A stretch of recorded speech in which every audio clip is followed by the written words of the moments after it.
दोस्तों इस वीडियो में हम देखने वाले हैं हमारी जो वीडियो सीरीज़ चल रही थी आपके प्राचीन इतिहास की या फिर आप कह सकते हैं जो एंशिएंट हिस्ट्री की जो आपकी वीडियो सीरीज़ चल रही थी उसमें का ये जो है आपका चौथा या फिर पांचवा वीडियो है।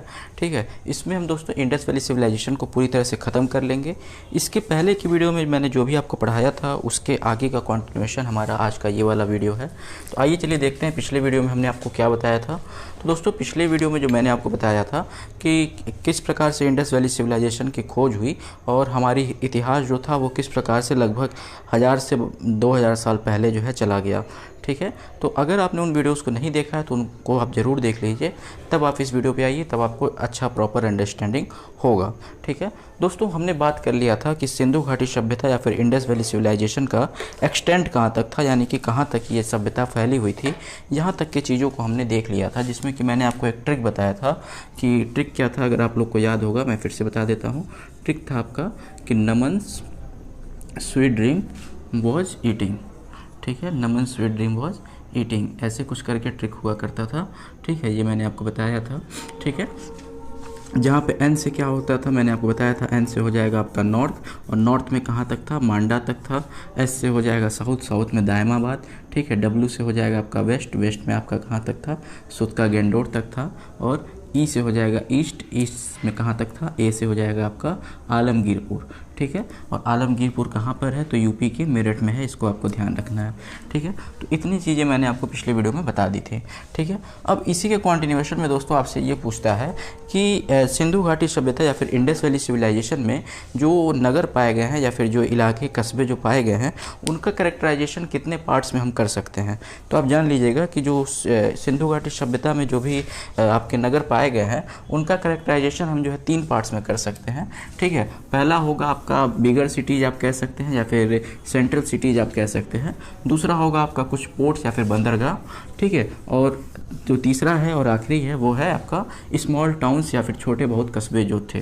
ठीक है, बात करते हैं अगर मेजर सिटीज़ की या फिर बड़ी सिटीज़ की, तो उसमें आपका ये जो हड़प्पा है, मोहनजोदारो है, चंद्रहुद्रो है, ये सब सारे आपके बड़े बड़े सिटीज़ थी। ठीक है, और पोर्ट की अगर बात करते हैं तो आपसे अक्सर क्वेश्चन पूछता है कि सिंधु घाटी सभ्यता का आपका ये बंदरगाह कौन सा था या फिर पोर्ट कौन सा था।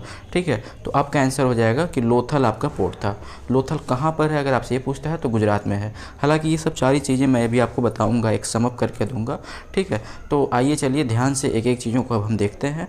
और मेरा दावा है दोस्तों कि अगर आप हमारी वीडियो को देख लेते हैं, पूरी सीरीज़ को अगर आप देखते हैं तो फिर आपको इतनी जानकारी हो गई रहेगी ये सिंधु घाटी सभ्यता के बारे में या फिर किसी भी टॉपिक जो मैं आपको बताता हूँ, इतनी जानकारी आप ले करके रहेंगे अपने साथ कि वो पर्टिकुलर टॉपिक आपको कोई फिर नहीं पढ़ा सकता है।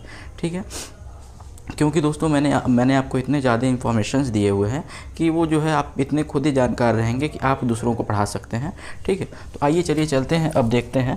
ठीक है, तो आपसे पूछता है कि जो है कितने शहर लगभग अभी तक डिस्कवर कर लिए गए हैं। तो मैंने आपको बता दिया था कि कुल मिलाकर के 1500 शहर आपके डिस्कवर अभी तक हुए हैं, जिनमें से 1100 आपके जो है मुख्य है या फिर बड़े सिटीज़ हैं। ठीक है, और जिनमें से हमको केवल और केवल 1052 जो बहुत ही इंपॉर्टेंट है उसको हमको जानना है। अगर आपसे पूछता है कि जो मुख्य शहर है उनकी संख्या कितनी है, तो 1052 है।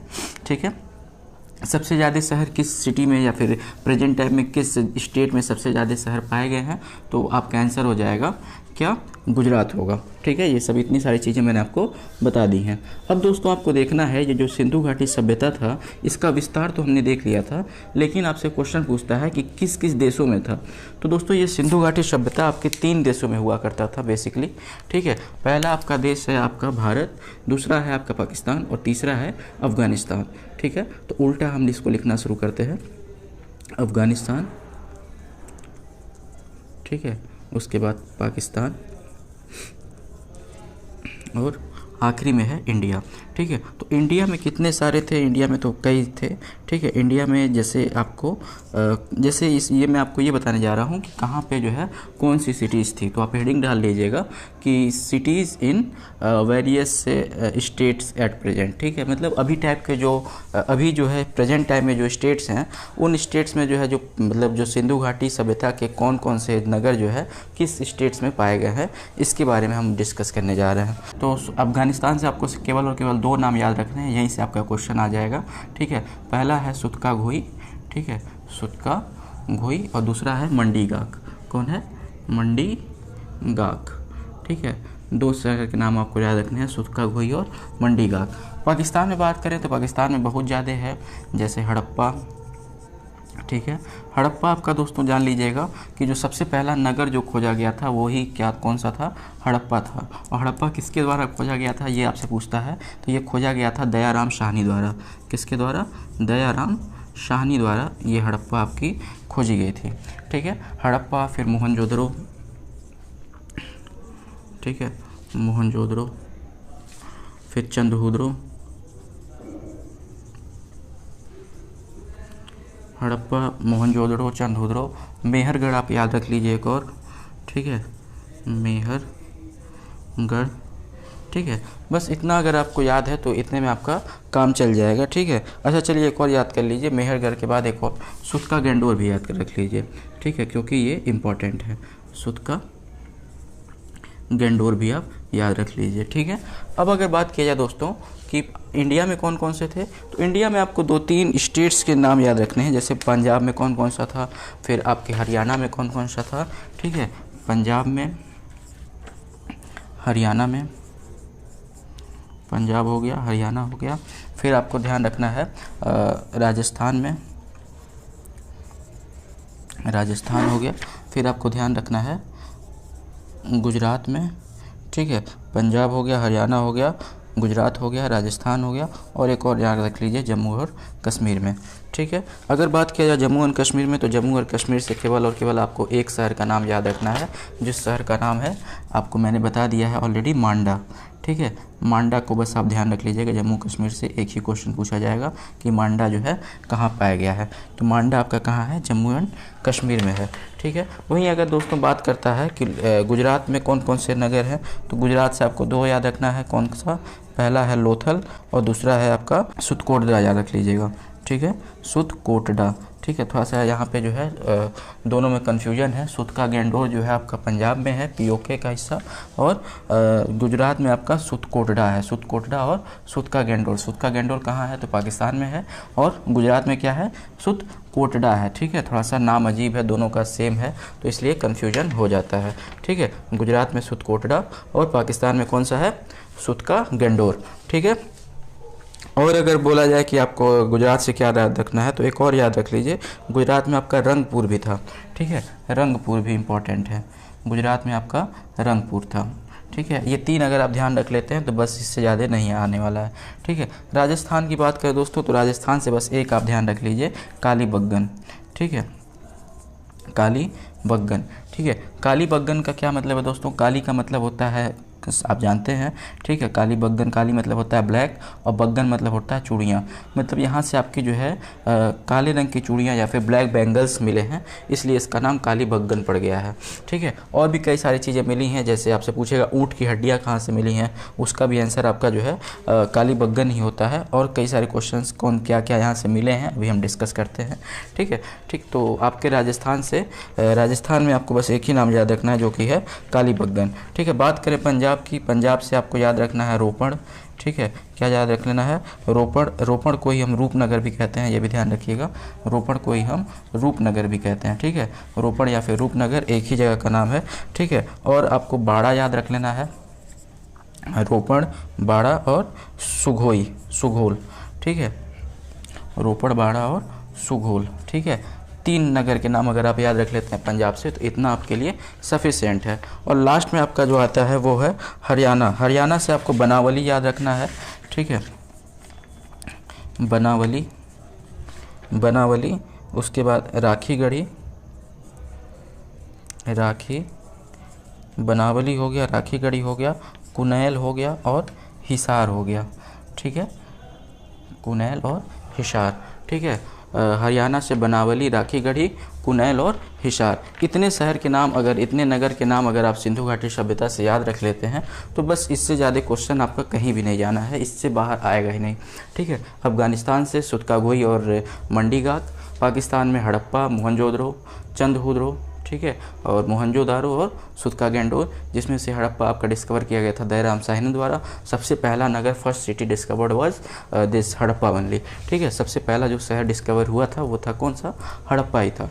ठीक है, पंजाब से बात करें तो रोपड़, रूपनगर, उसके बाद आपका बाड़ा, सुघोल, ये सब पंजाब में था। हरियाणा से बात किया जाएगा कि हरियाणा में कौन कौन से शहर थे, तो हरियाणा में आपके थे बनावली, राखीगढ़ी, कुनैल, हिसार। ठीक है, राजस्थान से केवल और केवल एक जो कि है आपका कालीबंगन। ठीक है, गुजरात से आपको लोथल याद रखना है सबसे मेन, और लोथल जो है आपका पोर्ट था, पोर्ट यानी कि आप कह सकते एक बंदरगाह था। ठीक है, उसके बाद सुतका गेंडोर था, सुतका गेंडोर के बाद रंगपुर, ये सब सारे जो है आपके गुजरात में पाए गए हैं। जम्मू एंड कश्मीर में बस एक याद रखना है आपको, मांडा, और बस यहीं से आपका जो है क्वेश्चन हो जाएगा। ठीक है, अब दोस्तों बात करते हैं कि कौन से सामान कहाँ से मिले हैं। ठीक है, और कौन से सामान याद करने से पहले हम पहले ये देख लेते हैं कि कौन से नगर किसके द्वारा खोजे गए हैं। ठीक है, कौन से नगर किसके द्वारा खोजे गए हैं। ठीक है, cities and discoverer, cities and their discoverer. ठीक है, सबसे पहला आपका पूछेगा हड़प्पा, हड़प्पा, फिर मोहनजोदारो,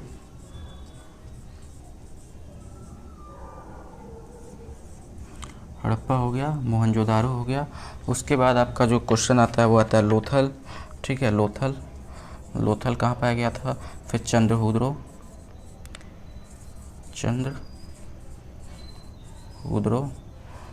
हड़प्पा, मोहनजोदारो, लोथल, चंद्रहुदरो। उसके बाद आपको रंगपुर याद रखना है, रंगपुर। और चूंकि हम लोग यूपी में हैं तो यूपी का हमको आलमगीरपुर ध्यान रखना है। ठीक है, आलमगीरपुर। ठीक, इतना अगर आप ध्यान रख लेते हैं तो बस आपका पेपर इतने में हो जाएगा। हड़प्पा, मोहनजोदड़ो, लोथल, चंद्रहुदरो, रंगपुर और आलमगीरपुर, इतने को अगर आप याद रख लेते हैं तो आपका पेपर हो जाएगा। ठीक है, सबसे पहले दोस्तों बात करते हैं अगर हड़प्पा की, तो मैंने 50 बार आपको बता दिया हड़प्पा आपका कहाँ पे है। हड़प्पा किसके द्वारा खोजा गया था, तो हड़प्पा आपके खोजा गया था दयाराम साहनी द्वारा। ठीक है, दयाराम साहनी द्वारा।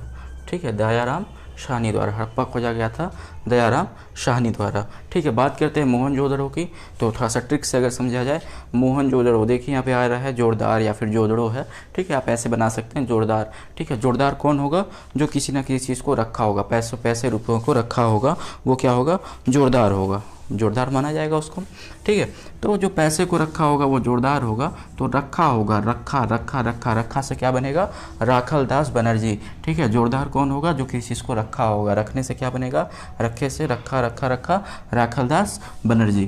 क्या बनेगा, राखल दास बनर्जी। ठीक है, राखल दास बनर्जी।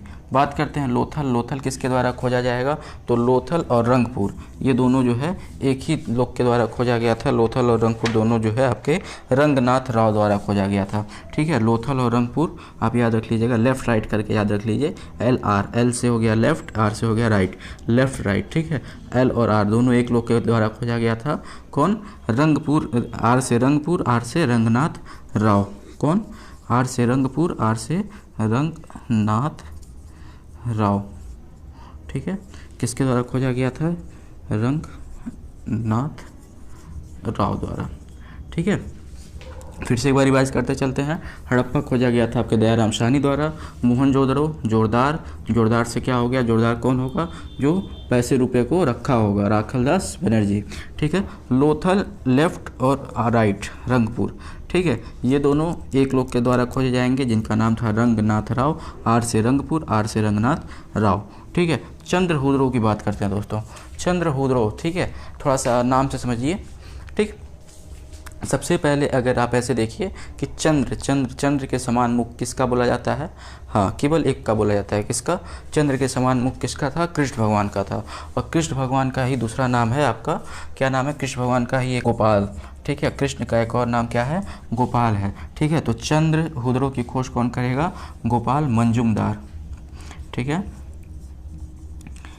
चंद्रहुदरों की खोज कौन करेगा? गोपाल मंजुमदार करेंगे। कौन करेगा? चंद्रहुदरों की खोज गोपाल मंजुमदार करेंगे। ठीक है, आखिरी में आता है आलमगीरपुर। आलमगीर का थोड़ा सा इम्पोर्टेंट है और आपको याद रख लेना है, चूँकि आप कहाँ पर हैं, यहाँ पे यूपी में रह रहे हैं, इसलिए आपको याद रखना है। आलमगीरपुर खोजा गया था यज्ञदत्त शर्मा द्वारा। किसके द्वारा?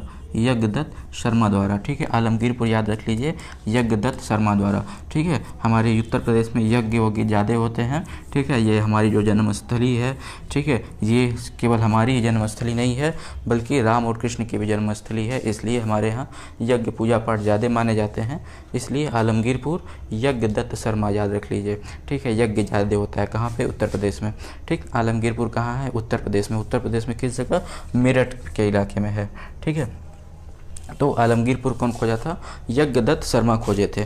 ठीक है, तो ये दोस्तों मैंने आपको ट्रिक के माध्यम से बता दिया कि कौन किसके जो है कौन सिटीज़ के कौन डिस्कवरर थे। इतना ही आपसे क्वेश्चन पूछा जाएगा। ठीक है, अब आपसे एक और पूछता है कि कौन से शहर किस नदी के किनारे बसे हुए थे। ठीक है, ये सब जितने भी क्वेश्चन हैं ये बहुत ही इंपॉर्टेंट हैं, सारे यहीं से क्वेश्चन आने हैं। ठीक है, आपसे पूछेगा कि कौन से शहर किस नदी के किनारे बसे हुए थे। जैसे आपसे पूछेगा हड़प्पा किस नदी के किनारे बसा था। ठीक है, उसके बाद आपसे पूछेगा कि मोहनजोदड़ो किस नदी के किनारे बसा था। तो इसके लिए भी आप एक ट्रिक याद रख लीजिए। ठीक है, एक मैं आपको ट्रिक बता दे रहा हूँ। ट्रिक क्या है?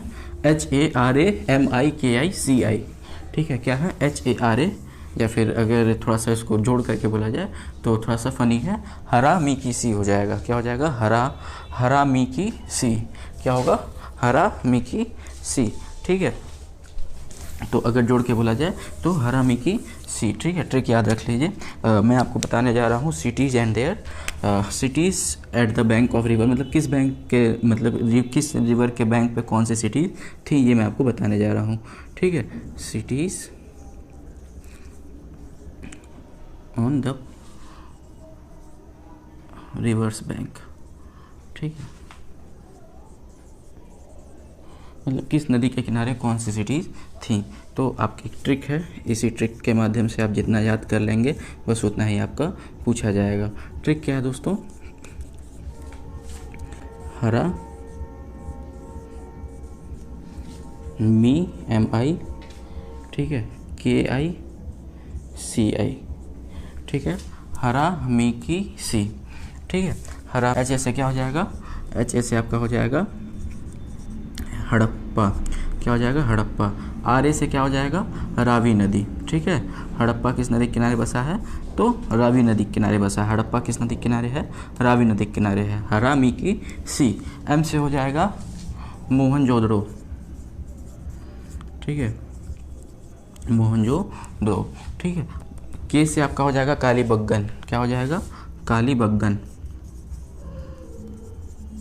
और C से हो जाएगा चंद्रहुदरो। ठीक है, हरा मी की सी। H से हो जाएगा हड़प्पा। MI से हो जाएगा मोहनजोदड़ो। K से हो जाएगा, MI से नहीं बल्कि केवल और केवल M से होगा मोहनजोदड़ो। K से होगा कालीबंगन। C से होगा चंद्रहुदरो। ठीक है, I जहाँ जहाँ भी है सबका मतलब है इंडस, मतलब सिंधु नदी। ठीक है, मतलब ये जितने भी थे, मोहनजोदड़ो भी सिंधु नदी के किनारे था, कालीबंगन भी सिंधु नदी या फिर इंडस नदी के किनारे था, और चंद्रहुदरो भी आपके इंडस नदी के ही किनारे बसा हुआ था। ठीक है, तो बस आपको इतना याद रख लेना। ट्रिक क्या है? हरा मी की सी। ठीक है, और इससे आपको जो है, हमको लगता है याद हो गया होगा, सभी लोग को याद हो गया होगा कि कौन से शहर जो है किस नदी के किनारे बसे हुए थे। ठीक है, एक बस है हड़प्पा जो है रावी नदी के किनारे, बाकी सब इंडस नदी के किनारे। ठीक है, अगर आपको इतनी बातें क्लियर हो गई, समझ में आ गई, तो अब आगे चलते हैं और देखते हैं कि कौन से सिटी से, कौन से नगर से कौन सी वस्तुएं प्राप्त हुई थी। अब मैं आपको बताने जा रहा हूँ दोस्तों आर्टिकल्स इन द सिटीज़, मतलब कौन से शहर में कौन से आर्टिकल्स मतलब पाए गए थे। Articles found in the city जैसे कर लेते हैं।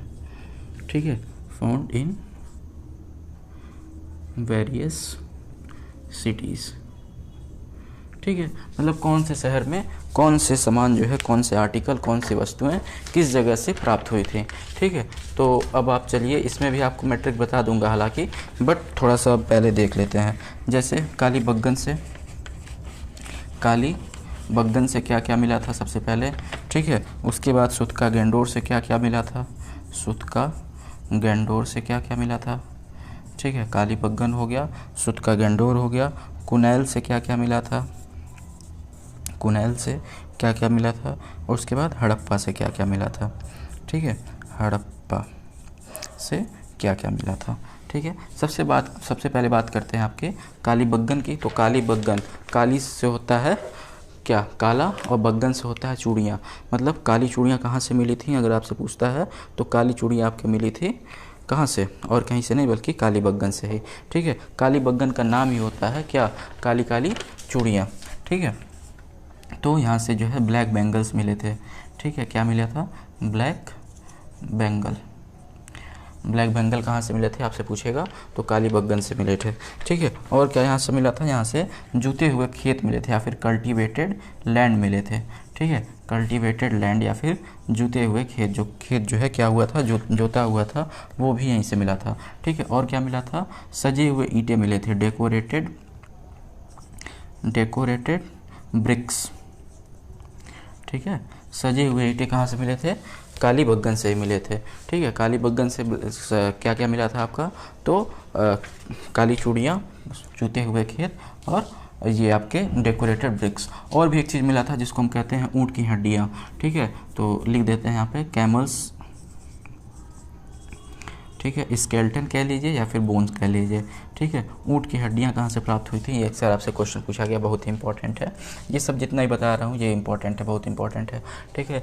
कैमल्स की मतलब कैमल का बोन कहाँ से या फिर ऊँट की हड्डियाँ कहाँ से प्राप्त हुई थी, तो आपके प्राप्त हुई थी वो और कहीं से नहीं बल्कि काली बग्गन से ही, ठीक है। अब बात करते हैं दोस्तों सुतका गैंडोर से क्या क्या मिला था। तो सुत मतलब होता है, आप अगर हिंदी में पढ़े होंगे तो सुत का मतलब होता है घोड़ा, सुत का मतलब होता है घोड़ा, और गैंडोर का मतलब होता है हड्डी, ठीक है। तो सुतका गैंडोर से सबसे पहले क्या प्राप्त हुआ था, घोड़े की हड्डियाँ या फिर हॉर्स बोन, ठीक है, हॉर्स बोन, ठीक है। तो सुतका गैंडोर से प्राप्त हुए थे आपके घोड़े की हड्डियाँ। और चूँकि घोड़े की हड्डियाँ प्राप्त हुई थी, घोड़े मतलब यहाँ पे थे, तो घोड़ों की जब कब्र बनाई जाएगी, घोड़े जब मर जाएंगे और घोड़ों की कब्र बनाई जाएगी, तो घोड़े के 4 पैर होते हैं, जैसे मान लीजिए इस टाइप से, ठीक है। ऐसे घोड़ा होता है, मान लीजिए घोड़ा है, ठीक है। अब इसको जब लेटाया जाएगा तो इसको लेटाने के लिए ऐसे अंडाकार शेप का जो कब्र बनाया जाएगा, ठीक है। तो यहाँ से क्या मिला था, अंडाकार शेप के कब्र मिले थे, या फिर लिख देते हैं ओवल ग्रेवयार्ड मिले थे, या फिर कब्र मिले थे, ठीक है। ओवल ग्रेवयार्ड से यहाँ से मिले थे, ठीक है। कहाँ से, सुतका गैंडोर से। क्या क्या, घोड़े की हड्डी और ओवल कब्र या फिर आपके जो है ओवल अंडाकार आकार के आपके कब्र मिले थे, कहाँ से, सुतका गैंडोर से। कुनैल से कौन कौन सी चीज़ें मिली थी, कुनैल से आपको बस एक ही याद रखना है, चांदी का मुकुट मिला था, ठीक है, इसलिए बहुत इंपॉर्टेंट है, ठीक है। चांदी का मुकुट, या फिर हम कह सकते हैं चांदी के मुकुट को अगर हम इंग्लिश में कहें तो क्या कहेंगे, हम कहेंगे सिल्वर क्राउन, ठीक है, सिल्वर क्राउन। कुनैल से आपको क्या मिला था, सिल्वर क्राउन या फिर किसका मुकुट, चांदी का मुकुट मिला था, कहाँ से, कुनैल से, ठीक है। अब बात करते हैं, आखिरी है हमारा जो हड़प्पा। सबसे पहला नगर यही डिस्कवर किया गया था, हड़प्पा, किसके द्वारा, दयाराम साहनी द्वारा। और हड़प्पा को ये क्वेश्चन और पूछता है कि हड़प्पा को जो है वो वेदों में क्या कहा गया है, ठीक है। वेदों में हड़प्पा को क्या कहा गया, ये क्वेश्चन आपसे पूछता है। तो वेदों में हड़प्पा को कहा गया है हरि यूपिया। क्या कहा गया है, हरि यूपिया, ध्यान रखिएगा, वेदों में हड़प्पा को कहा गया है हरि यूपिया, ठीक है। हड़प्पा से बहुत सारे सामग्री मिले थे, जैसे शंख से बना बैल, ठीक है। क्या मिला था, शंख से बना बैल, शंख का बैल लिख देते हैं, ठीक है, शंख का बैल, ठीक है। स्वास्तिक का चिन्ह मिला था, ठीक है, स्वास्तिक का चिन्ह मिला था, स्वास्तिक का जो मार्क था वो भी यहीं से मिला था। फिर आपको R37 कब्र मिली थी, ठीक है। R37 कब्र भी कहाँ से मिली थी, हड़प्पा से ही मिली थी। और एक और चीज़ मिली थी जिसको हम कहते हैं मातृ देवी की मूर्ति, मातृ देवी की मूर्ति, या फिर क्या कहिए, आइडियल ऑफ मदर गॉडेस, ठीक है। यानी कि मातृ देवी की मूर्ति भी कहाँ से प्राप्त हुई थी, हड़प्पा से ही प्राप्त हुई थी। तो लिख देते हैं आइडियल, ठीक है, ऑफ मदर गॉडेस, ठीक है, गॉडेस कहाँ से मिला था, हड़प्पा से मिला था। तो हड़प्पा को जो है आपके कि उसमें क्या कहता है, जो वेद है, वेदों में क्या कहा गया है, हरियूपिया कहा गया है, क्या क्या प्राप्त हुआ है यहाँ से, शंख बैल, स्वास्तिक का चिन्ह। अच्छा, यहाँ से एक क्वेश्चन बहुत ही इंपॉर्टेंट बन गया कि आपसे पूछता है कि स्वास्तिक का चिन्ह किस सभ्यता की देन है, किस काल की देन है। ठीक है, स्वास्तिक का चिन्ह किस काल की देन है, तो आपका आंसर हो जाएगा स्वास्तिक का चिन्ह आपके इंडस वैली सिविलाइजेशन या फिर सिंधु घाटी सभ्यता काल की देन है। समझ में आ रहा है इतनी बात? ठीक है, स्वास्तिक का चिन्ह आपके सिंधु घाटी सभ्यता समय की देन है। ठीक है, और आपके जो है मदर गॉडेस मिली थी, यानी कि मदर गॉडेस की मूर्ति, यानी कि जो आपके मातृ देवी की मूर्ति मिली थी। R37 कब्र, ये क्या चीज़ है, ये आपको ध्यान रखना है। ठीक है, R37 कब्र आपके लिए इम्पोर्टेंट है, क्योंकि आपको ये परेशान करेगा कि ये क्या चीज़ है। ठीक है, आर मतलब दोस्तों क्या हुआ था कि ये जो सिंधु घाटी सभ्यता में ये जो हड़प्पा के पास जो कब्र मिली थी, तो कुछ कब्रों का जो शेप था वो आर, ऐसे आर टाइप में बना हुआ था, और इसके किनारे किनारे लगभग 37 लोगों के कब्र बनाए गए थे। इस टाइप से 37 लोगों को लिटाया गया था। ठीक है, तो इस टाइप का कुछ कब्र जो है मिला था, तो शेप क्या था, आर था, और 37 लोग को लिटाया गया था, इसलिए इसका नाम रख दिया गया R37 कब्र। तो इतने चीज़ें जो हैं आपके कहाँ से मिली थी, तो मतलब इंडस वैली सिविलाइजेशन से मिली थी। अच्छा, एक बहुत ही इंपॉर्टेंट नाम जो छूट जा रहा है वो है आपका मोहनजोदड़ो। ठीक है, मोहनजोदड़ो से क्या मिला था? ठीक है, मोहनजोदड़ो से क्या क्या मिला था? तो मोहनजोदड़ो को आप कहते हैं कि सिंधु सभ्यता का बाग। ठीक है, क्या कहा जाता है इसको? सिंधु सभ्यता का बाग कहा जाता है। किसको? मोहनजोदड़ो को। सिंधु सभ्यता का बाग किसे कहा जाता है? तो आपको कहा जाता है मोहनजोदड़ो को। किसको कहा जाता है? मोहनजोदड़ो को। यहाँ से क्या क्या मिला था अगर आपसे पूछता है, तो सबसे पहले आपको यहाँ से मिला था अन्नागार या फिर ग्रेनरी। ठीक है, ग्रेनरी क्या होता है? जिसमें हम अन्न, यानी कि जिसमें हम ये ग्रेन्स वगैरह रखते हैं। ग्रेन्स मतलब जो जैसे चावल, गेहूँ, ये सब जो है रखते हैं। तो अन्नागार कहाँ मिला था? मोहनजोदड़ो मिला था। ये मोहनजोदड़ो ऐसी सिटीज़ थी जो कि बहुत ही ऊपर बसी हुई थी। अच्छा, ये भी क्वेश्चन आपसे पूछता है कि जो ऊपर बनी सिटीज़ थी उनको क्या कहा जाता था? तो उनको कहा जाता था सीटाडेल। क्या कहा जाता था? सीताडेल। ठीक है, सीताडेल ऐसी कुछ सिटीज़ थी जो कि कुछ हाइट पे थी। यहाँ पे मतलब अगर मान लीजिए बाढ़ वगैरह भी आ जाए तो वहाँ पे जो है वहाँ तक पानी नहीं जाता था।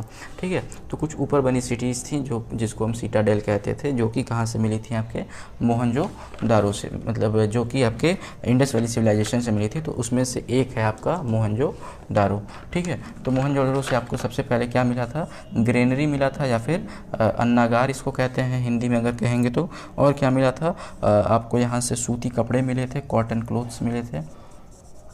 ठीक है, अन्नागार मिला था, सूती कपड़े मिले थे। और क्या मिला था? भगवान शिव की मूर्ति मिली थी। ठीक है, भगवान शिव की मूर्ति मिली थी, हरिहर मूर्ति जिसको हम कहते हैं। एक पुजारी की मूर्ति मिली थी। ठीक है, पुजारी की मूर्ति कहाँ से मिली थी? यहीं आपके मोहनजोदड़ो से मिली थी। ठीक है, पुजारी की मूर्ति या फिर आइडियल ऑफ आप कह सकते हैं, वर्शिपर कह सकते हैं, या फिर क्या कह सकते हैं, हाँ वर्शिपर ही कहेंगे। ठीक है, पुजारी की मूर्ति मैं लिख देता हूँ। ठीक है, पुजारी की मूर्ति कहाँ से मिली थी? तो मोहनजोदड़ो से मिली थी। और पुजारी की मूर्ति किस प्रकार से थी? अगर आपको हमको मिल जाएगा अगर नेट पे तो मैं लगा दूंगा यहाँ पे। हाथ ऐसे यहाँ से कटा हुआ था इस टाइप से, और ऐसे वस्त्र वगैरह लपेटे हुए थे, तो ऐसे मतलब मान लिया गया कि ये पुजारी की मूर्ति है। ठीक है, तो इतने सारी चीज़ें हैं। मोहनजोदड़ो से मिली थी ग्रेनरी मतलब अन्नागार, कॉटन क्लोथ सूती कपड़े, शिव की मूर्ति और पुजारी की मूर्ति। ठीक है, मोहनजोदड़ो को क्या कहते हैं? सिंधु का बाग कहते हैं। काली बग्गन से काली चूड़ियाँ, जोते हुए खेत, सजे हुए ईंटें और ऊँट की हड्डियाँ मिली थी। सुतका गैंडोर का मतलब ही होता है घोड़े की हड्डी, तो घोड़े की हड्डियाँ यहाँ से मिली थी। ओवल शेप ग्रेवयार्ड मिले थे। कुनैल से आपको बस एक चीज़ याद रखना है, सिल्वर क्राउन मिला था। हड़प्पा या फिर हरियूपिया से क्या क्या मिला था? शंख का बैल मिला था, शंख से बना बैल, स्वास्तिक का चिन्ह मिला था, R37 कब्र मिला था, और आइडियल ऑफ मदर गॉडेस यानी कि मातृ देवी की मूर्तियां भी मिली थी। कहाँ से? तो हड़प्पा से। ठीक है, अब आपसे क्वेश्चन पूछता है कि जौ के दाने कहाँ से मिले थे, चावल के। तो दोस्तों आपसे पूछता है कि जौ के दाने कहाँ से मिले थे, चावल के दाने कहाँ से मिले थे, गेहूं के दाने कहाँ से मिले थे, इस टाइप से क्वेश्चन पूछता है। तो इसका एक ट्रिक है, थोड़ा सा ये भी जो है फनी ही है आप कह सकते हैं। ठीक है, तो इसका ट्रिक क्या है आप ध्यान रखिएगा। जब गोरी चली, क्या है? जब गोरी चली। ठीक है, जब गोरी चली, जब गोली नहीं चली, जब गोली चली। ठीक है, जब गोरी चली। ठीक, तो ये आइए देखते हैं क्या है ये जब गोरी चली। तो क्या हो गया, जब गोरी चली तो ज से हो गया जौ, ठीक है, जौ। ग से हो गया गेहूँ, ग से हो गया गेहूँ, ठीक है। च से हो गया चावल।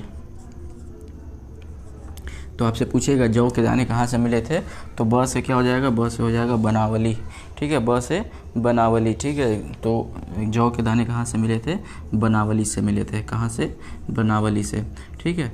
गेहूँ, गेहूँ के दाने कहाँ से मिले थे, र से क्या हो जाएगा, रंगपुर, ठीक है, क्या होगा, रंगपुर, ठीक है, रंगपुर से मिले थे गेहूँ के दाने, ठीक है।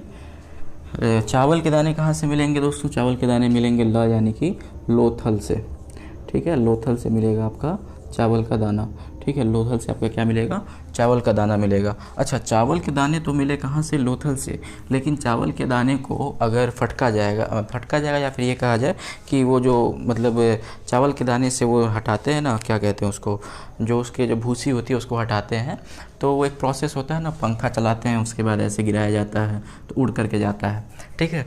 तो ऐसे मान लीजिए कि यहाँ पे भी पंखा चला होगा, तो जो चावल की भूसियाँ हैं वो उड़ करके कहाँ गई होंगी, यहाँ पे मतलब ये रंगपुर में गई होंगी। इसके पास में हमारा रंगपुर है। ये हमारे ट्रिक के अनुसार से बता रहे हैं, मतलब ऐसा एक्चुअली में हुआ नहीं था, ट्रिक के अनुसार से याद करने के लिए बता रहे हैं। तो चावल की भूसियाँ उड़ करके कहाँ चली जाएंगी, रंगपुर में चली जाएंगी, ठीक है। तो आपसे पूछेगा कि चावल की भूसियाँ कहाँ से मिली थी, ठीक है, भूसियाँ कहाँ से मिली थी, चावल की भूसी कहाँ से मिली थी, ठीक है, भूसी, ठीक है। तो आपसे पूछेगा भूसियाँ कहाँ से मिली थी या फिर भूसी कहाँ से मिली थी, तो आपका आंसर हो जाएगा कहाँ से, रंगपुर से, ठीक है। तो जब गोरी चली, जौ के दाने कहाँ से मिले थे, बनावली से, गेहूं के दाने रंगपुर से, चावल के दाने लोथल से, ठीक है। इतने चीज़ें अगर आप लोग को क्लियर है दोस्तों, तो यहाँ पे जो है ये जो आपके ये सब पूछता है कि कौन चीज़ कहाँ से मिला था, क्या चीज़ें कहाँ से मिली थी, ये आपका समाप्त होता है।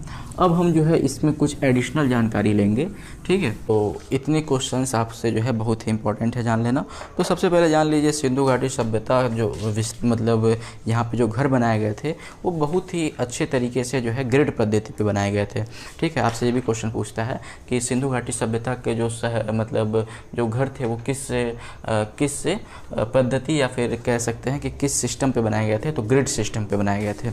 अब ग्रिड सिस्टम क्या है दोस्तों, ठीक है, ग्रिड सिस्टम क्या है, तो सिंधु घाटी सभ्यता के जो रोड्स हुआ करते थे बहुत ही बिल्कुल ही सीधे हुआ करते थे। जैसे हमारे आजकल के रोड होते हैं ना, उसमें क्या होता है कि ज़बरदस्ती जो है टर्न डालते हैं लोग, ज़बरदस्ती टर्न रहता है। लेकिन ये सोचिए आज के हज़ारों लाखों साल पहले की सभ्यता, हज़ारों साल पहले की सभ्यता थी, बट फिर भी इसमें जो है टेक्निकलिटी कितनी यूज़ की गई थी कि जितने भी रोड थे सारे रोड एकदम सीधे सीधे थे, ठीक है, सारे रोड एकदम सीधे सीधे थे। और एकदम मतलब जो रोड थे वो टर्न कैसे होते थे, तो 90 डिग्री पर टर्न होते थे, ठीक है। तो अब सोचिए किस टाइप की जो है यहाँ पे साइंस यूज़ किया गया होगा कि मतलब जो है आपको जो दूरी अगर इस समय पर्टिकुलर प्रेजेंट टाइम में जो दूरी आप जैसे यहाँ से लखनऊ जाना होता है तो 256 किलोमीटर, 260 किलोमीटर, 500 किलोमीटर होता है, और अगर उसी रोड को सीधा कर दिया जाए तो कितना होगा, दूरी तो आधी से भी कम हो जाएगी, ठीक है। तो इस टाइप की पद्धति या फिर इस टाइप का जो है आपका सिस्टम यूज़ किया गया था घरों को बनाने में। कौन सा सिस्टम, ग्रिड सिस्टम, नाम याद रख लीजिएगा। और इनके जो है इर्द गिर्द जो है ऐसे सीधे सीधे घर बनाए गए थे ग्रिड की तरह, ठीक है। और घरों के जो दरवाजे थे वो आगे की तरफ नहीं, रोड के साइड नहीं खुल करके कहाँ खुलते थे, पीछे के साइड खुला करते थे। कहाँ खुला करते थे, पीछे के साइड खुला करते थे। ये सारे क्वेश्चंस हैं एक, ठीक है, ये सारे क्वेश्चंस पूछे जाते हैं, ऐसे मैं नहीं बता रहा हूँ, ठीक है, ये सारे क्वेश्चंस पूछे जाते हैं। ग्रिड सिस्टम के अनुसार से बनाए गए थे, ठीक है। दरवाजे जो है पीछे की तरफ खुलते थे।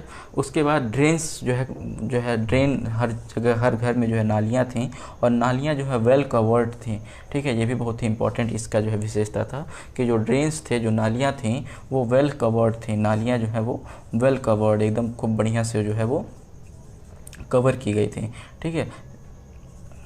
वेल कवर्ड नालियाँ थी। ठीक है, तो ये सब जो है विशेषता थी सिंधु घाटी सभ्यता, जो आज के हमारे 2000-3000 साल पहले की थी, 4000 साल पहले की थी मिनिमम। तो आप जो है इस पे हमारे देश की सभ्यता थी, तो इस पे आप गर्व तो कर ही सकते हैं। ठीक है, इस टाइप का जो है हमारे यहाँ कहा जा सकता है कि इस टाइप का हमारे यहाँ जो है साइंटिफिक जो सोच थी वो पहले से ही हो रखी थी। ठीक है, अब आपसे क्वेश्चन पूछता है कि कौन सी भाषा बोलते थे। तो चूंकि जो है यहाँ से कुछ ऐसा नहीं है कि जो रिटन डॉक्यूमेंट प्राप्त भी हुए हैं उसको अभी तक पढ़ा नहीं जा सका है, तो कौन सी भाषा बोलते थे एग्जैक्टली हम नहीं कह सकते हैं। लेकिन क्या हुआ कि कुछ केव्स में, कुछ आप कह सकते हैं कुछ केव्स में या फिर कुछ जो मतलब कुछ दीवारों पे, कुछ घरों की दीवारों पे या फिर कुछ जगहों पे ऐसी ऐसी चीज़ें प्राप्त हुई हैं जिस पे जो है कुछ डिजाइन वगैरह टाइप में आकृतियाँ बनी हुई हैं, कुछ फिगर वगैरह बने हुए हैं। तो यहाँ से अगर आपसे पूछता है कि किस टाइप की भाषा यूज़ किया करते थे, तो आप कह सकते हैं कि भाई अपने भाव को जो है वो फिगर के माध्यम से या फिर जो भी मतलब चित्र के माध्यम से दिखाते थे। तो लैंग्वेज अगर आपसे पूछता है तो आप लिख देंगे भाव चित्रात्मक। ठीक है, क्या? भाव चित्रात्मक। ठीक है, मतलब अपने जो भाव थे उसको चित्र के माध्यम से यानी कि फिगर के मतलब जरिए जो है वो दिखाते थे। अगर आपसे पूछता है सिंधु घाटी सभ्यता में भाषा कौन सी थी, तब तो आप लिखेंगे भाव चित्रात्मक। लेकिन वही पूछ देता है सिंधु घाटी सभ्यता की लिपि कौन सी थी। ठीक है, कभी कभार जब क्वेश्चन को फंसाता है तो पूछ देता है। हिंदी में इसलिए बोल रहे हैं क्योंकि इम्पॉर्टेंट है, ऐसे याद रख लीजिए। ठीक है, लैंग्वेज कौन सा था? भाव चित्रात्मक। लिपि पूछेगा। ठीक है, लिपि क्या है? लिपि वो माध्यम है, लिपि किसी भाषा को लिखने का वो माध्यम है जिसमें कोई भाषा मतलब लिपि मतलब किसी भी भाषा को लिखने का तरीका या फिर आप कह सकते हैं पैराडिग्म जो है प्रोवाइड करती है। ठीक है, तो लिपि कौन सी थी सिंधु घाटी सभ्यता की? तो लिपि थी आपकी, आप कह सकते हैं अननोन लिपि है, अभी तक इसका पता नहीं लगा है। ठीक है, अननोन लिपि है। ठीक है, लिपि का अभी तक कुछ पता नहीं लगा है। ठीक है, लेकिन आपसे पूछेगा कि सबसे ज़्यादा बार कौन सा जो है शब्द मिला था।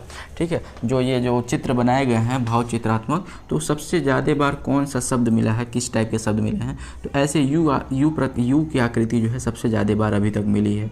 ठीक है, जो भी यहाँ से राइटिंग्स मिले हैं उसमें ये यू शेप्ड की आकृति सबसे ज़्यादा बार, ठीक है, मतलब मोस्ट ऑफ द टाइम सबसे ज़्यादा बार आपकी यू शेप्ड की आकृति, कुछ इस टाइप की आकृति जो है सबसे ज़्यादा बार मिली है। तो इसको भी आप ध्यान रख लीजिएगा। ये सारे क्वेश्चंस आपके एनसीईआरटी के हैं और इसको आप ध्यान रखिएगा। पूछेगा कि गॉड कौन से थे, सिंधु घाटी सभ्यता के गॉड कौन से थे। तो दोस्तों सिंधु घाटी सभ्यता में एक मूर्ति प्राप्त हुई थी, या फिर एक कहा जाए कि एक मूर्ति कह सकते हैं। ठीक है, एक फिगर टाइप में प्राप्त हुआ था जिसमें क्या हुआ कि एक इंसान बैठा हुआ था और उसके चारों तरफ कुछ जानवर लोग थे, कुछ जानवर थे। तो वहाँ से अनुमान लगाया गया या तो ये जो है जानवर के ऊपर इसका बहुत अच्छा कंट्रोल है, या तो ये जो है इसका मित्र है, या फिर इसको मतलब किसी ना किसी तरीके से इस जानवर के ऊपर ये जानवर को कंट्रोल कर रहा है। ठीक है, तो वहाँ से पता लगा कि ये जो मूर्ति है वो किसकी है, मतलब उसका ऐसे नाम दे दिया गया कि भाई कंट्रोल कर रहा है। कंट्रोल करने वाला क्या कहलाता है? पति कहलाता है। ठीक है, और किसको कंट्रोल कर रहा है? तो जानवरों को, एनिमल्स को, पशुओं को। ठीक है, तो उसका नाम दे दिया गया पशु और पति, मतलब पशुओं को कंट्रोल करने वाला कौन है? पशुपति।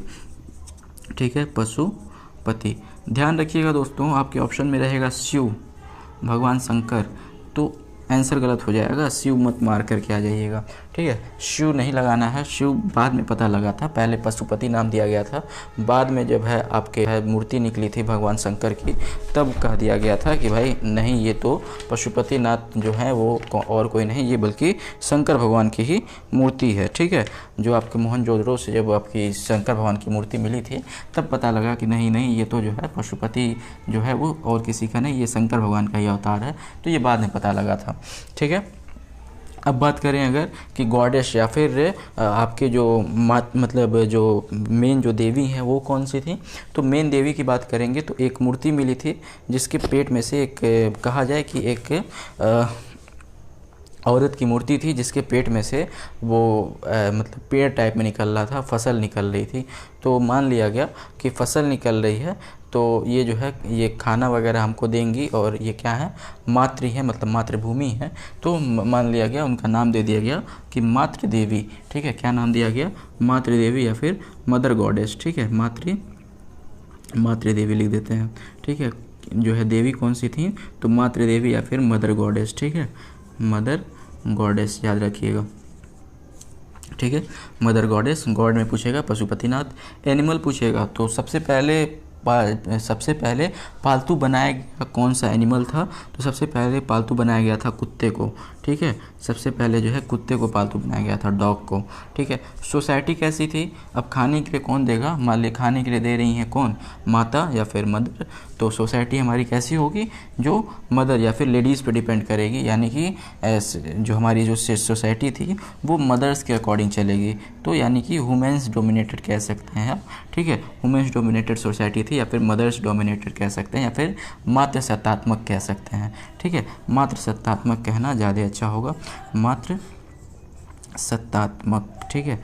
जो भी हो स्पेलिंग क्षमा कीजिएगा, ज़रा लिखने नहीं आता है हमें हिंदी का, ठीक है। मातृ सत्तात्मक सोसाइटी थी, यानी कि ह्यूमन डोमिनेटेड, जो औरतें होती हैं उनके डोमिनेशंस में चलता था, ठीक है। अब यूटेंसिल्स की बात करते हैं दोस्तों, बर्तन की, तो बर्तन यहाँ से 2 प्रकार के मिले हैं, 2 रंग के बर्तन मिले हैं। पूछता है कि किस किस रंग के बर्तन प्राप्त हुए हैं, तो 2 रंग के बर्तन प्राप्त हुए हैं, लाल कलर के और काले कलर के, ठीक है। लाल कलर के, रेड कलर के और ब्लैक कलर के, ठीक है। ब्लैक कलर के बर्तनों में जो है क्या पकाएंगे, खाना पकाएंगे, ठीक है। ब्लैक कलर के बर्तन में खाना पकाया करते थे, क्योंकि ब्लैक कलर जो होता है वो हीट का बहुत ही अच्छा अब्जॉर्बेंट होता है, बहुत ही अच्छा हीट को अब्जॉर्ब करता है, ठीक है। तो ब्लैक कलर के बर्तनों में ये खाना पकाया करते थे, और रेड कलर के बर्तन पाए गए थे, ठीक है। सिक्कों का पूछेगा कि कॉइन्स किस टाइप की पाई गई थी, तो जो यहाँ से जो कॉइन पाई गई थी वो टैल्क से बनी हुई थी। टैल्क को हम हिंदी में सेलगड़ी कहते हैं, ठीक है। टैल्क, यही वही टैल्क है जिसका आप पाउडर लगाया करते हैं, टैल्कम पाउडर जिससे बना हुआ है, ठीक है। तो टैल्क के या फिर सेलगड़ी के सिक्के बने हुए थे, ठीक है। तो coins are made up of, अच्छा रहेगा बोलना, ठीक है। Coins are made up of talc, ऐसे आप कह दीजिए तो ज़्यादा अच्छा रहेगा, ठीक है। Made of talc, made up of talc, ठीक है। Coins are made up of talc, ठीक है। अब बात करते हैं इंटरटेनमेंट के लिए क्या यूज़ किया करते थे। इंटरटेनमेंट के लिए यूज़ किया करते थे हंटिंग का, ठीक है। हंटिंग का यूज़ किया करते थे, ठीक है। क्या किया करते थे, शिकार किया करते थे। इंटरटेनमेंट के लिए शिकार किया करते थे, गाने वगैरह गाया करते थे, क्योंकि डांस करते हुए जो है मूर्तियाँ मिली थी, सिंगिंग, डांसिंग, ये सब इनके इंटरटेनमेंट के जरिए थे, ठीक है। नाचते हुए नर्तकी की मूर्तियाँ मिली हैं, ठीक है। आपसे ये भी पूछता है कि नर्तकी की या फिर डांसिंग गर्ल की मूर्ति कहाँ से मिली है, तो वो भी आपकी जो है आपकी मोहनजोदड़ो से ही मिली है, ठीक है। डांसिंग गर्ल या फिर नर्तकी की मूर्ति कहाँ से मिली है, तो मोहनजोदड़ो से ही मिली है। उस टाइम मैंने इसलिए नहीं बताया क्योंकि उसके लिए मैं आपको ट्रिक दूंगा, ट्रिक मैं आपको बता दूंगा, छूटेगा कोई चीज़ नहीं, घबराइए नहीं, छूटेगा कोई चीज़ नहीं, सारी चीज़ों को बताएंगे जहाँ तक मतलब जितना है, ठीक है। इसके बाद एक ट्रिक मैं बताऊँगा, उसमें आपको सारी चीज़ें जो भी मतलब है वो मतलब जो भी छूटा होगा वो बता देंगे, ठीक है। ईंटें या फिर ब्रिक्स कैसे पाए गए, तो ब्रिक्स जो है पक्के ईंटें पाए गए, ठीक है। पके हुए ईंटें जो है पाए गए, जो बहुत ही हाई टेम्परेचर पे पकाए गए थे, और उनकी उसके जो लेंथ, ब्रेड्थ और हाइट का जो रेशियो था वो था आपके 4:2:1, ठीक है। L:B:H इज इक्वल टू 4:3:2:1 आपका था, ठीक है। और ब्रिक्स कैसे थे, पके हुए ईंटें थे, पक्के। अब आपसे पूछेगा कि क्रॉप्स या फिर कौन कौन से फसल उगाया करते थे, तो कुल मिला के 14 प्रकार के फसल उगाया करते थे, ऐसी जो है साक्ष्य मिले हैं। कुल मिला के 14 टाइप के फसल उगाया करते थे, जिसमें से आपके लिए बहुत इम्पॉर्टेंट है कि जौ इम्पॉर्टेंट है आपके लिए, जौ मैंने ऑलरेडी बता दिया, ठीक है। उसके बाद क्या क्या बताए थे, हरा मिकी सी बताए थे ना, तो आपका जौ इम्पॉर्टेंट है, गेहूँ इम्पॉर्टेंट है, ठीक है। गेहूँ इम्पॉर्टेंट है, जौ इम्पॉर्टेंट है, और चावल इम्पॉर्टेंट है। गेहूँ, जौ, चावल, और एक और कपास बहुत इम्पॉर्टेंट है, ठीक है। आपसे पूछता है कि सबसे पहले कपास या फिर सबसे पहले जो कॉटन है, कॉटन उगाने का श्रेय किस देश को जाता है, कौन से सभ्यता को जाता है, तो सबसे पहले कपास उगाने का जो श्रेय मिलता है वो और कहीं से नहीं मिलता है दोस्तों, यहीं सिंधु घाटी सभ्यता से मिलता है। इसलिए ये कपास जो है बहुत ही इम्पोर्टेंट हो जाता है इस सिंधु घाटी सभ्यता से, क्योंकि सबसे पहले जो कपास उगाने का जो श्रेय मिलता है वो कहाँ से मिलता है, इंडस वैली सिविलाइजेशन से या फिर सिंधु घाटी सभ्यता से, ठीक है। बात कर लेते हैं ऑक्यूपेशन या फिर इनकी ऑक्यूपेशन क्या था। तो ऑक्यूपेशन में जो है आपको 2 चीज़ें ध्यान रखनी है, ये थोड़ा सा जो है आपका विवादित क्वेश्चन है, ठीक है। कुछ इतिहासकार का अलग मानना है, कुछ इतिहासकार का अलग मानना है। कुछ लोग मानते हैं कि इनका ऑक्यूपेशन, सिंधु घाटी सभ्यता के लोगों का जो ऑक्यूपेशन, जो मेन ऑक्यूपेशन था वो था एग्रीकल्चर या फिर कृषि ठीक है। कुछ लोग एग्रीकल्चर को मानते हैं और कुछ लोग मानते हैं आपके ट्रेड को, ठीक है। ट्रेड या फिर व्यापार को कुछ लोग मानते हैं और कुछ लोग एग्रीकल्चर को मानते हैं। तो जो भी ऑप्शन में आपके होगा उसी हिसाब से आपको आंसर कर देना है, ठीक है। एग्रीकल्चर क्यों होता है? क्योंकि यहाँ से जो है कई सारे जो है आप देखते हैं जोते हुए खेत मिल रहे हैं, फिर गेहूँ, चावल, जौ, कपास, ये सब मिल रहा है, ठीक है। लेकिन वही बात क्या है, ट्रेड क्यों है? तो ट्रेड इसलिए है क्योंकि जो कपास यहाँ पे मिले हैं, ठीक है, जो कपास यहाँ पे मिले हैं वही कपास आपके क्या कहा जाता है, जो आपका मेसोपोटामिया सभ्यता थी, मेसोपोटामिया सभ्यता में भी वही कपास मिले हैं, ठीक है। तो कहीं ना कहीं ये अनुमान लगाया गया कि जो यहीं पे खाली भर उगा हुआ है, मतलब उगने के साथ से खाली भर यहीं पे मिले हैं सिंधु घाटी सभ्यता में, लेकिन और भी जितने सभ्यताएं थीं उसमें भी जो है ये कपास जो है, जो यहीं के कपास, सेम यहीं के कपास वहाँ पे मिले। तो ये अनुमान लगाया गया कि हो ना हो कि ये जो चारों सभ्यताएं थीं ये सब आपस में क्या किया करती थीं, पहले व्यापार किया करती थी, ठीक है, ट्रेड किया करती थी। इसलिए मान लिया गया कि इनके जो ऑक्यूपेशन था वो कहीं ना कहीं ट्रेडिंग या फिर ट्रेड करना भी इनका ऑक्यूपेशन था। तो ये एक विवादित प्रश्न है जिसके 2 आंसर बनते हैं। अब आपसे पूछेगा कि सबसे बड़ी बिल्डिंग, सबसे टॉलेस्ट बिल्डिंग, सबसे बड़ी बिल्डिंग कौन सी थी? तो इसमें जो है, इसमें भी आपका 2 आंसर होता है, या तो अन्नागार, बिगेस्ट बिल्डिंग आपका है अन्नागार, ठीक है, ग्रेनरी, ठीक है। सबसे बड़ी बिल्डिंग कौन सी है? ग्रेनरी है, ठीक है, ग्रेनरी, ठीक है, ग्रेनरी। और कहीं कहीं आता है वृहत स्नानागार करके, ठीक है, मतलब ग्रेट बाथ भी आता है, ठीक है, ग्रेट बाथ भी आता है, ठीक है, ग्रेट बाथ आता है तो ग्रेट बाथ या फिर ग्रेनरी, ठीक है। पोर्ट कौन सा है? एक ही है, लोथल, ठीक है। तो इतनी चीज़ें, इतने सारे फैक्ट्स आपको याद कर लेने हैं सिंधु घाटी सभ्यता से। लैंग्वेज कौन से यूज़ करते थे? बहुत चित्रात्मक। कौन से मेन गॉड थे? पशुपतिनाथ, उसके बाद गॉडेस तो मातृ देवी या फिर मदर गॉडेस। एनिमल, कुत्ता सबसे पहले पालतू बनाया गया था। ये क्वेश्चन इस टाइप से पूछता है कि सबसे पहले जो है पालतू बनाया गया जानवर कौन सा था? तो ऑप्शन में रहेगा कुत्ता, और कुत्ता मार देना। सोसाइटी कैसी थी? मात्र सत्रात्मक थी, यानी कि जो मतलब घर में जो औरतें थीं उनके अनुसार से चलती थी। बर्तन या फिर यूटेंसिल्स 2 प्रकार के मिले हैं, रेड बर्तन और ब्लैक बर्तन, ठीक है। क्वाइंस कैसे, किसके बने हुए हैं? टेल के बने हुए हैं, टेल यानी कि सेलगढ़ी, जो टेल कंपाउंडर यूज़ करते हैं। इंटरटेनमेंट के लिए हंटिंग, सिंगिंग, डांसिंग ये सब किया करते थे, क्योंकि नर्तकी की मूर्तियाँ प्राप्त हुई हैं मोहनजोदड़ो से और कई सारी चीज़ें प्राप्त हुई हैं, ठीक है। ब्रिक्स या फिर ईंटें जो है पक्के ईंटें थे। लेंथ ब्रेथ हाइट का रेशियो 4:2:1 था, ठीक है। क्रॉप्स या फिर जो आपके फसल थी वो लगभग 14 टाइप की फसल पाई गई है, जिसमें से आपको 4 याद कर लेने हैं, जौ, गेहूँ, चावल और कपास, इंपॉर्टेंट है, ठीक। ऑक्यूपेशन में 2 चीज़ें हैं, एग्रीकल्चर, ट्रेड, क्या हो, क्यों, कैसे, क्या है बता दिया, ठीक है। बिगेस्ट बिल्डिंग ग्रेनरी या फिर ग्रेट बाथ। पोर्ट कौन सा है? लोथल है, ठीक है। अब अगर इतनी बातें क्लियर हैं तो एक चीज़ अब आखिरी में मैं आपको एक ट्रिक बताता हूँ, जिससे जो है आपके जो और चीज़ें जो पूछता है कि क्या चीज़ कहाँ से पाया गया, वो सब चीज़ें आपकी क्लियर हो जाएंगी, ठीक है। वो ट्रिक है, मतलब पहले भी कुछ चीज़ों को बता दिए हैं और अब जो है वो ट्रिक बता देंगे तो आपको सारी चीज़ें मिल जाएंगी और एक जगह आपको मिल जाएंगी, ठीक है। ट्रिक थोड़ा सा अजीब है, थोड़ा सा याद करने में आपको टाइम लगेगा, लेकिन ये है कि 2, 4, 10 बार अगर आप मेरे साथ बोल देते हैं तो आपको याद हो जाएगा पक्का, ठीक है। क्या ट्रिक है? तो ट्रिक है कम आलू मोहे, बोलिए हमारे साथ, ठीक है। क्या ट्रिक है? कम आलू मोहे, कम आलू मोहे आम काम पाम शाम, ठीक है। कम आलू मोहे आम शाम पाम शाम, ठीक है। कम आलू मोहे आम शाम पाम शाम। क्या है? अजीब अजीब ट्रिक मैं आपको आज दे रहा हूँ, ठीक है। तो इसका ट्रिक है कम आलू या फिर आल, जो भी आप कह लीजिए, कम आलू मोहे, ठीक है। कम आलू मोहे आम शाम पाम शाम। क्या है? कम आलू मोहे आम शाम पाम शाम, ठीक है। थोड़ा सा अजीब टाइप का ट्रिक है, कम आलू मोहे आम शाम पाम शाम, ठीक है। इसको आपको याद रखना है, ठीक है। अब सब एक एक चीज़ देखते हैं। क से क्या है? तो लिखते चल रहे हैं यहाँ से। कांसे की नर्तकी, ठीक है। कांसे या फिर ब्रॉन्ज की, कांसे की नर्तकी, यानी कि नाचते हुए डांसिंग गर्ल, या फिर ये कह सकते हैं कि dancing girl made up of bronze. ठीक है, नर्तकी। ठीक है, जो नंबर पे है आ से हो जाएगा आपका अग्नि वेदियाँ, मतलब जिसमें यज्ञ उज्ञ किया जाता है। ठीक है, अग्नि वेदियाँ।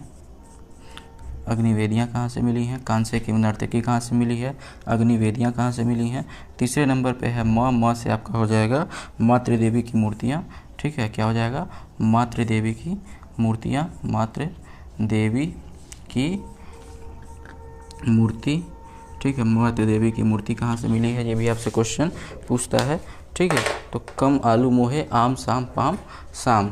ठीक है, क से हो गया कांसे की नर्तकी, अग्निवेदियाँ, मातृ देवी की मूर्ति। उसके बाद अब जो आता है वो है स से आपका हो जाएगा अ से हो जाएगा अन्नागार। ठीक है, अ से हो जाएगा अन्नागार या फिर ग्रेनरी।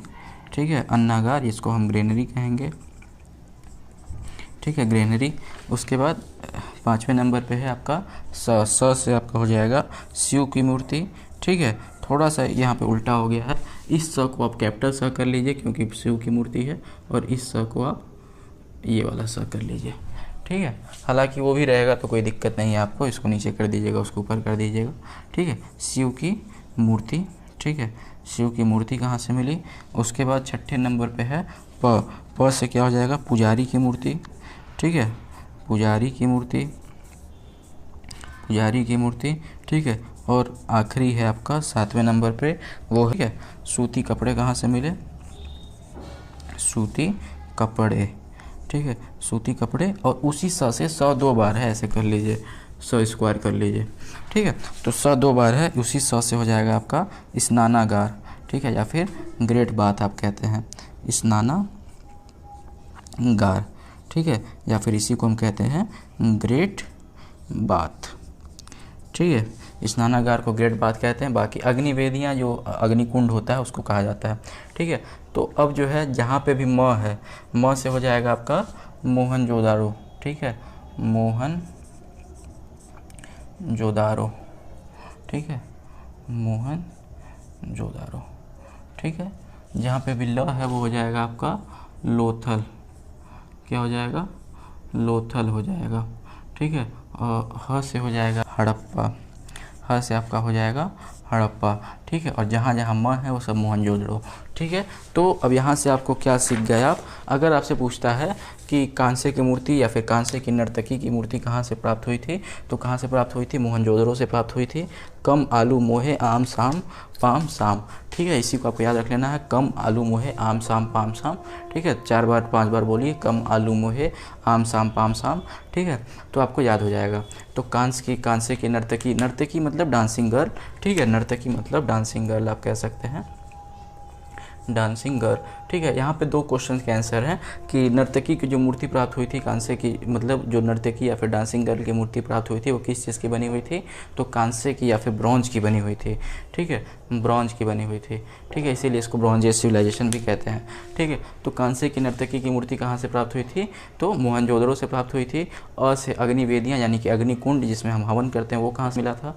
लोथल से मिला था। ठीक है, मातृ देवी की मूर्ति कहाँ से मिली थी? हड़प्पा से मिली थी, मोहे। ठीक है, आम से हो जाएगा आपका अन्नागार। अन्नागार कहाँ से मिला था? मोहनजोदड़ो से।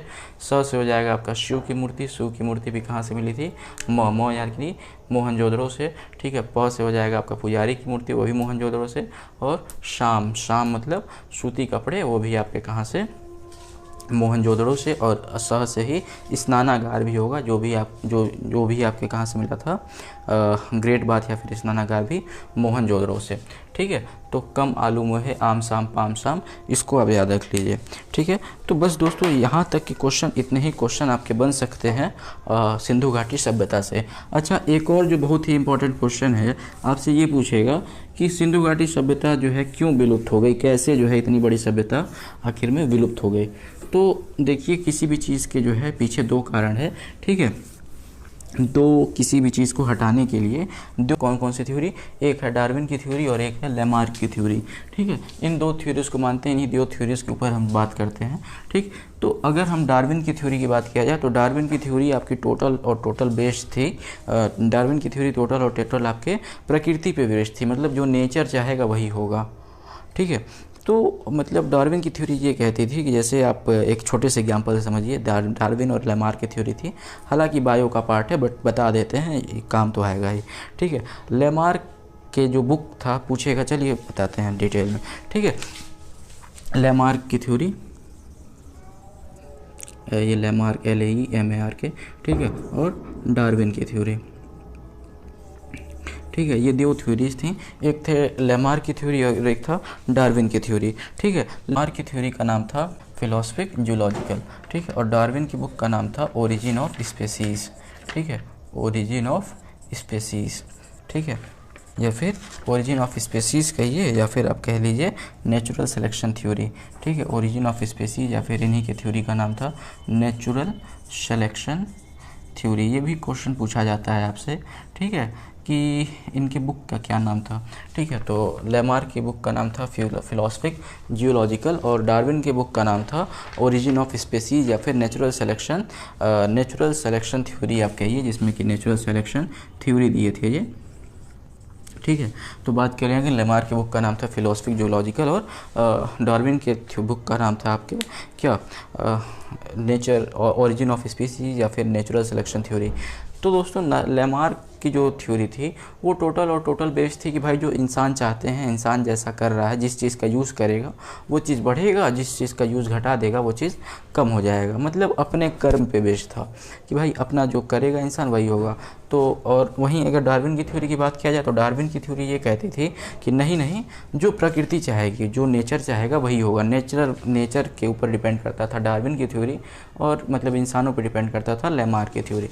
डार्विन की थ्योरी आपकी ये कहती थी कि जैसे मान लीजिए, अगर एक एग्जांपल से समझना हो छोटे से, तो जैसे मान लीजिए जिराफ के एग्जांपल से समझा जाता है, ठीक है। तो कहा जाता था इनके लेमार्क के अनुसार क्या था कि भाई पहले जो है पेड़ छोटा हुआ करते थे और जिराफ के जो गर्दन थे वो छोटे हुआ करते थे।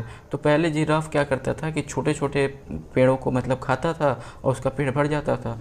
धीरे धीरे क्या हुआ कि पेड़ जो है बड़े होते गए, तो जो जिराफ था वो अपना गर्दन जो है उठाने लगा, ठीक है, जिराफ अपना गर्दन उठाने लगा। और एक समय आया कि जो पेड़ जब बहुत बड़े हो गए तो जिराफ अपना गर्दन खूब ऊंचा उठाने लगा, और ऊंचा उठाने से क्या हो गया कि जिराफ का जो गर्दन था वो खूब ऊंचा, खूब लंबा हो गया, ठीक है। मतलब इंसान जिस भी अंग का, जिस भी पार्ट का यूज़ करेगा वो बढ़ता जाएगा, जिसको रोक देगा जिसका यूज़, उसका यूज़ जो है वो अंग जो है धीरे धीरे क्या हो जाएगा, विलुप्त हो जाएगा, ठीक है। जैसे वो आप जिम वगैरह में जाते हैं तो जिम में जो है वेरियस आप कह सकते हैं इक्विपमेंट्स होते हैं, जैसे बाइसेप के लिए अलग, ट्राइसेप के लिए अलग, जो किया जाएगा वही चीज़ बढ़ेगा और जिसको रोक दिया जाएगा वो रुक जाएगा, ठीक है। तो ऐसे ही जो है कुछ इनकी थ्योरी थी लेमार्क की, भाई कि जिस चीज़ को यूज़ करेगा वो चीज़ चढ़ेगा और जो चीज़ को वो मतलब यूज़ घटा देगा वो कम हो जाएगा। उन्हीं का थोड़ा सा उल्टा था ये डार्विन की थ्योरी। डार्विन की थ्योरी ने कहा कि नहीं, दो टाइप के जिराफ हुआ करते थे, ठीक है, दो टाइप के जिराफ हुआ करते थे, एक जिसका मुख लंबा था और एक जिसका मुँह जो है जो छोटा था, ठीक है। तो अब कैसे जो है विलुप्त हो गए छोटे मुंह वाले, तो कहा कि जो है प्रकृति ने चाहा कि भाई ये विलुप्त हो जाए और प्रकृति ने चाहा कि ये रहे, ठीक है, इसलिए ऐसा हुआ। क्यों? क्योंकि पहले पेड़ जो है छोटे हुआ करते थे तो ये भी ज़िंदा रह जाता था।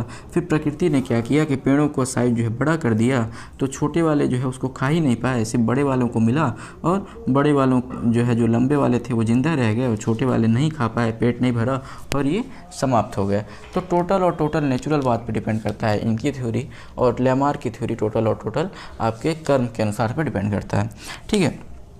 हालांकि मैंने आपको यहाँ पे ये चीज़ क्यों बताया, क्योंकि सिंधु घाटी सभ्यता के समाप्त होने का कुछ अभी सही से पता नहीं है। इन्हीं थ्योरीज के अनुसार पे हम बात करते हैं अगर, तो या तो कारण माना जाता है कि या तो आर्यों का आक्रमण, आर्य, इसके बाद जो है आपका वैदिक काल आएगा, तो या तो आर्यों के आक्रमण से सारी विलुप्त हो गई, या तो भाई भगवान प्रकृति चाही और कोई महामारी वगैरह आ गई, एपिडेमिक वगैरह आ गया, या फिर कोई कहा जाए कि महामारी आ गया और सब कुछ जो है विलुप्त होते चला गया। तो यही दो थ्योरीज हैं कि प्रकृति ने हो सकता है चाहो हो, या फिर कोई आदमी जो है इनके ऊपर अटैक किया हो, इनका धीरे धीरे क्या कहा जाता है, इनका धीरे धीरे प्रभाव कम हो गया हो और अटैक किया गया हो और ये ख़त्म हो गया हो, ठीक है। अब आर्यंस की क्यों आर्यंस माना गया कि भाई आर्यन के अटैक से क्यों ख़त्म हुआ, तो चूँकि आर्यन के पास जो है, अब आप जो मैं आपको पढ़ाऊँगा वैदिक कल्चर, तो उसमें बहुत ही डिटेल में बताएंगे कि मतलब वैदिक कल्चर हम आपको बहुत डिटेल में पढ़ाने वाले हैं, तो आप मतलब अच्छे से जो है उसके लिए प्रिपेयर रहिएगा, ठीक है। 1 आध घंटे की वीडियो वो भी होगी, 1 घंटे से कम की नहीं होगी, क्योंकि उसमें पूरा मैं आपको हिंदू धर्म के बारे में बहुत ही अच्छे से समझाऊँगा, ठीक है। तो वो आपको समझ में आ जाएगा आसानी के साथ। तो जैसे आप पढ़ेंगे कि आर्यंस जो है सबसे पहले आयरन या फिर लोहे की खोज किए थे। अब उनके पास लोहे वगैरह की तलवारें थी, तो इनको सब मार दिए, ये लोग ख़त्म हो गए, ये भी माना जा सकता है, या फिर किसी भी तरह से मतलब ख़त्म तो हो गया, ठीक है। तो बस दोस्तों इस वीडियो में यहीं तक, और हमारा जो है सिंधु घाटी सभ्यता आज पूरी तरह से समाप्त हो गया। अगले वीडियो में हम जो है पढ़ेंगे वैदिक कल्चर के बारे में, जिसमें कि वैदिक कल्चर की तरह नहीं, हम इसको आपको हिंदू धर्म की तरह समझाएंगे, और सबके लिए देखना उसको जो है इम्पॉर्टेंट है, सबको देखना चाहिए, ठीक है। वो शेयर करने वाला वीडियोज़ होगा, किसी भी आप मतलब बूढ़े बुजुर्ग किसी को भी शेयर कर सकते हैं, उसमें आपको ज़रूर ज्ञान मिलेगा अपने हिंदू कल्चर के बारे में, अपने सनातन धर्म जो है, क्यों सनातन धर्म कहते हैं, इसके बारे में आपको जानकारी मिलेगी, ठीक है। तो दोस्तों अगर आपको ये वीडियो पसंद आया हो तो वीडियो को लाइक कीजिएगा, चैनल को सब्सक्राइब कीजिए, साथ ही साथ बेल आइकन दबाइए। धन्यवाद।